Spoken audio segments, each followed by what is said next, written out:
পবিত্র বাইবেলে বলা হয়েছে, খারাপ সঙ্গ অথবা খারাপ বন্ধু নিজের নৈতিকতা নষ্ট করে। একজন প্রকৃত মানুষ হতে হলে তার অনুশীলনী তাকে নিখুঁত করে তোলে। কিন্তু তুমি খারাপ সঙ্গ অথবা খারাপ বন্ধুদের সংস্পর্শে থাকলে তুমি তত বেশি তাদের মতো হয়ে যাবে। একজন প্রকৃত বন্ধু কি তা আমাকে সংজ্ঞায়িত করতে দাও।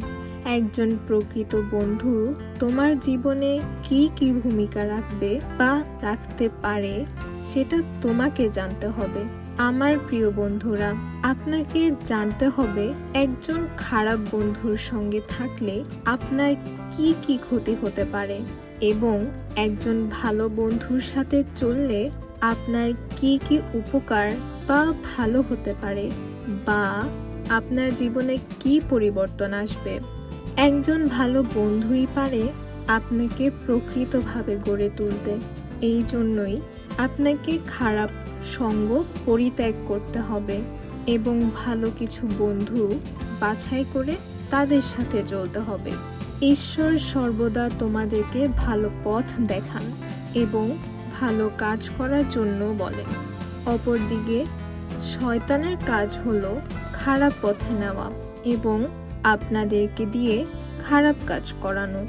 ভালো এবং মন্দ কাজ করানোর ক্ষেত্রে আমাদের আশপাশের পরিবেশ এবং বন্ধু-বান্ধব প্রধান ভূমিকা রাখে।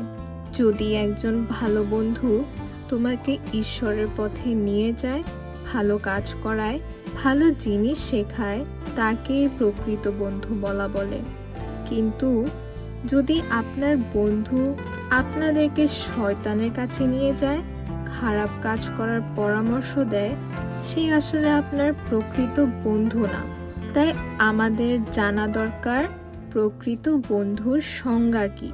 একজন প্রকৃত বন্ধু তোমাকে গির্জায় নিয়ে যাবে কিন্তু ক্লাবে নয়। তোমাকে আলোর পথে নিয়ে যাবে কিন্তু অন্ধকারের পথে নয়।